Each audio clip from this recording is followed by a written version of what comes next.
여러분 반가워요. 아직 여름이죠? 그래서 여름이 8월이 지나가기 전에 전도사님이 여름 성경학교를 한번 정리해 보려고 합니다. 우리가 줌으로 여름 성경학교를 하다 보니까 한 번에 하기는 쉽지 않아서 3주에 나눠서 했잖아요. 그래서 그런지 3주를 전부 빠짐없이 출석한 친구가 아주 많지는 않았어요. 특히 마지막 주에는 시간이 달라져서 접속하지 못한 친구들이 있었죠. 전도사님은 너무 속이 상했어요. 그래서 이렇게 영상 한 방에 3주차 여름 성경학교를 정복해 보려고 합니다. 잠깐 시작하기 전에 중요한 광고 먼저 할게요. 여름 성경학교에 출석하지 못해서 받지 못한 상품을 받을 수 있는 방법을 알려줄게요. 오늘 이 영상을 잘 보고 전도사님이 마지막에 내는 미션을 잘 해서 인증샷을 보내주세요. 그러면 여름 성경학교에 출석한 거로 인정하고 똑같이 상품을 보내겠습니다. 자, 그럼 바로 성경학교로 들어가겠습니다. 여름 성경학교의 주제는 예수님이 나의 소망이에요 입니다. 우리 친구들의 소원은 무엇인가요? 전도사님은 초등학생 때 소원이 거대한 레고 장난감을 갖는 게 소원이었어요. 그리고 전투기 조종사가 되는 게 소원이었어요. 또 가족이 화목하게 지내게 되는 게 소원이었어요.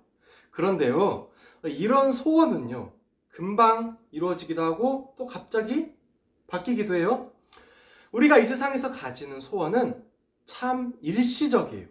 초등학생들에게 꿈이 뭐냐고 물어보면 요즘은 대부분 유튜버 아니면 연예인이나 의사라고 해요. 그런데 우리 친구들이 중학생이 되고 고등학생이 되면 새로운 소원을 갖게 될지도 몰라요. 그런데요, 우리에게는요, 이렇게 변하는 소원이 아니라 변하지 않는 참된 소망이 필요해요. 바로 예수님입니다. 예수님이 바로 우리의 소망입니다. 여러분, 이 세상의 처음 모습을 알고 있나요? 이 세상이 만들어지기 전에는 아무것도 존재하지 않았어요. 캄캄한 어둠뿐이었어요.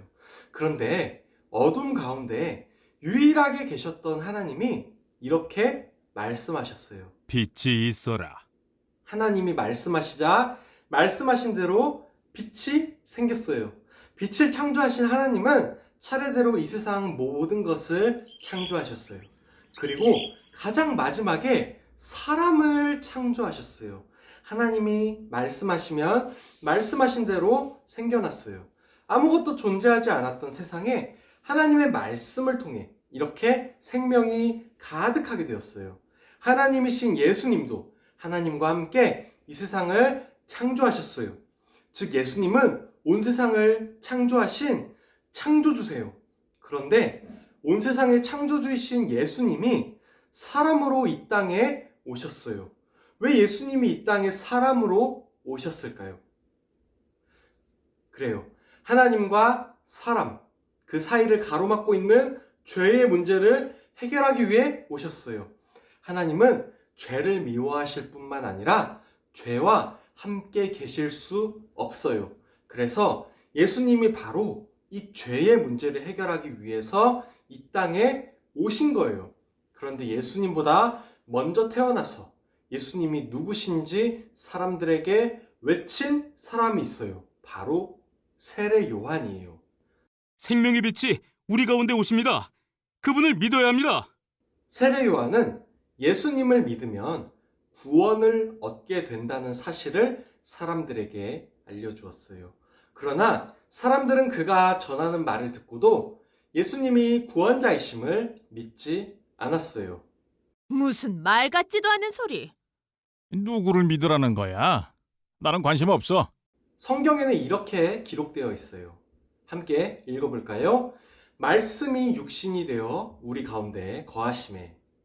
여러분, 말씀이 누구시죠? 그래요. 예수님이에요.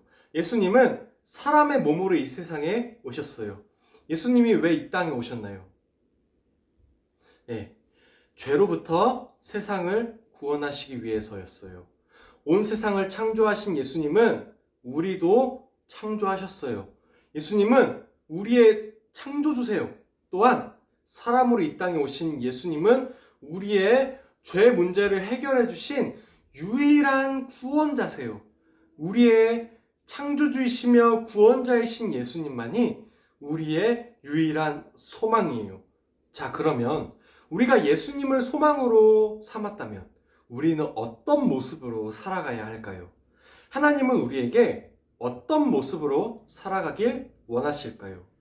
네, 바로 소금과 빛으로 살아가야 하는 겁니다. 어느 날 예수님은 제자들과 함께 산에 오르셨어요. 그곳에는 예수님의 말씀을 듣고자 많은 사람들이 모여 있었어요. 예수님은 사람들에게 하나님의 자녀들이 이 세상에서 어떻게 살아가야 하는지 가르쳐 주셨어요. 예수님이 말씀하셨어요. 너희는 세상의 소금이다. 예수님은 소금이 짠맛을 잃어버리면 아무 쓸모가 없다고 말씀하셨어요. 여러분, 소금은 어떤 맛을 내죠?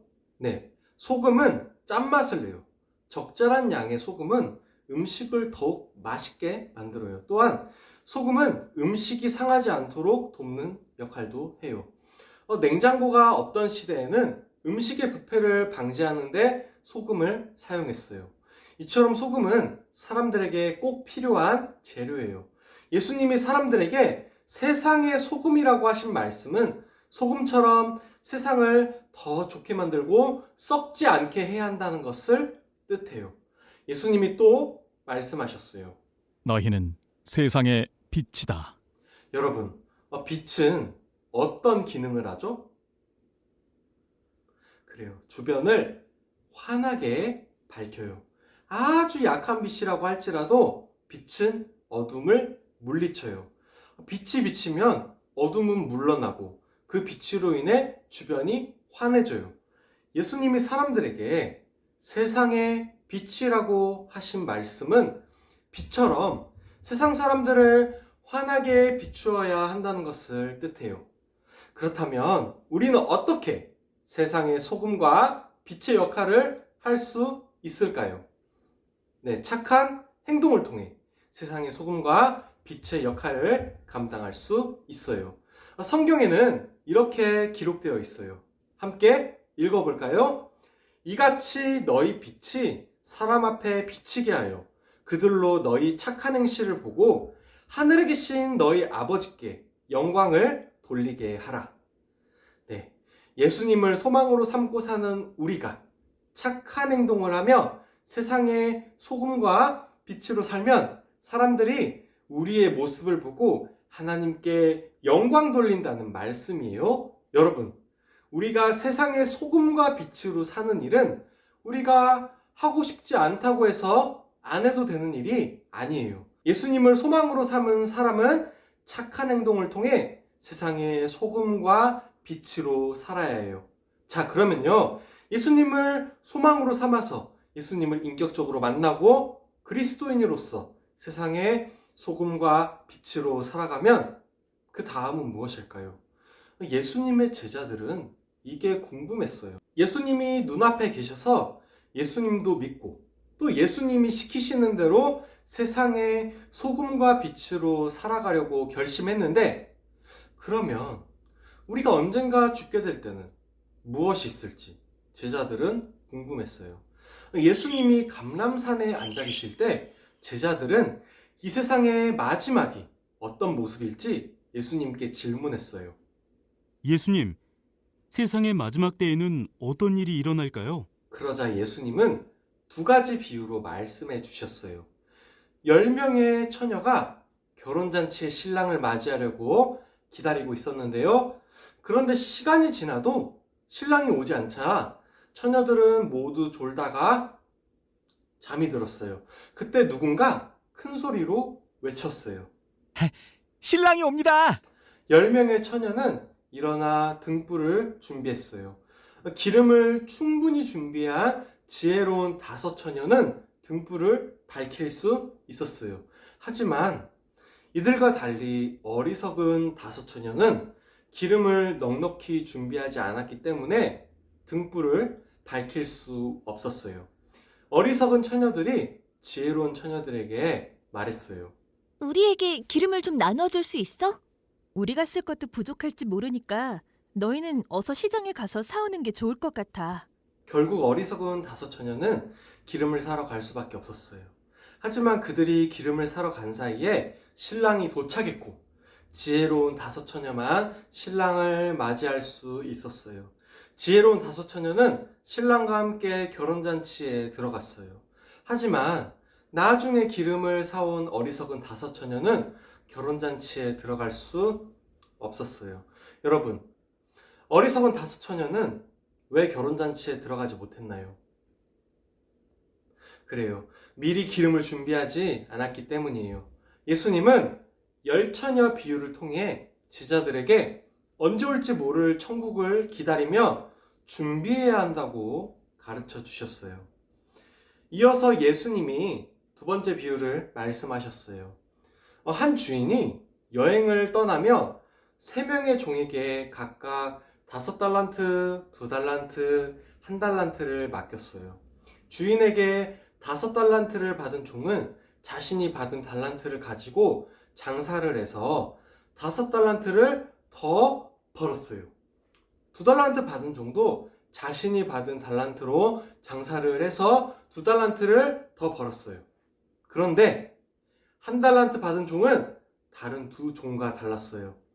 그는 돈을 땅속에 묻어두고 아무것도 하지 않았어요. 시간이 오래 지난 후 드디어 주인이 여행에서 돌아왔어요. 여행에서 돌아온 주인은 3명의 종을 불렀어요. 그리고 5달란트와 2달란트를 받은 종들을 착하고 충성된 종이라 부르며 칭찬했어요. 1달란트를 받은 종이 땅속에서 묻어둔 1달란트를 그대로 주인에게 가지고 왔어요. 주인이 종에게 말했어요. 너는 악하고 게으른 종이구나. 네 것을 빼앗아 10달란트 가진 종에게 줄 것이다. 여러분, 주인은 왜 1달란트를 땅속에 묻어둔 종을 악하고 게으른 종이라고 했을까요? 1달란트를 받은 종은 주인에게 받은 돈으로 아무것도 하지 않았기 때문이에요. 반대로 주인이 5달란트와 2달란트를 받은 종들을 칭찬한 이유는 그들이 주인이 올 때까지 맡겨진 돈을 가지고 충성스럽게 일했기 때문이에요. 예수님은 달란트 비유를 통해 제자들에게 천국을 기다리며 맡은 일에 충성해야 한다고 가르쳐 주셨어요. 성경에는 이렇게 기록되어 있어요. 함께 읽어볼까요? 그런즉 깨어 있으라. 너희는 그날과 그때를 알지 못하느니라. 여러분, 예수님은 반드시 다시 오시고 우리는 천국에서 영원히 살게 될 거예요. 하지만 성경 말씀처럼 그날이 언제 올지는 아무도 알지 못해요. 우리는 언제 올지 모르는 천국을 준비하며 우리에게 주어진 일에 충성해야 해요. 자, 오늘 3가지 주제를 빠르게 다뤄봤어요. 첫째, 창조주이시자 구원자 예수님이 우리의 유일한 소망이십니다. 둘째, 우리는 착한 일을 하며 세상의 소금과 빛으로 살아야 합니다. 셋째, 우리는 천국을 준비하며 맡겨진 일에 충성해야 합니다. 그러면 인증샷을 보낼 미션을 알려줄게요. 인증샷을 보내주면 상품이 있습니다. 오늘 여름성경학교 영상을 보고 나서 새롭게 결심하게 된 것을 빈 종이에 간단하게 써서 카카오톡으로 전도사님한테 보내주세요. 예를 들면 전도사님은 이렇게 쓸 수 있을 것 같아요. 예수님을 유일한 소망으로 삼고 매일 성경을 일주일에 3번 이상 보겠습니다. 아니면 소금과 빛으로 살기 위해 매일 성경과 같이 온 과자를 부모님께 나눠드리겠습니다. 자, 어때요? 할 수 있겠죠? 기한은 9월 2일 목요일까지 보내주면 됩니다. 여기까지 잘 따라오고 있는 우리 친구들 참 대견하고 자랑스러워요. 네, 그럼 또 우리 만나요. 안녕.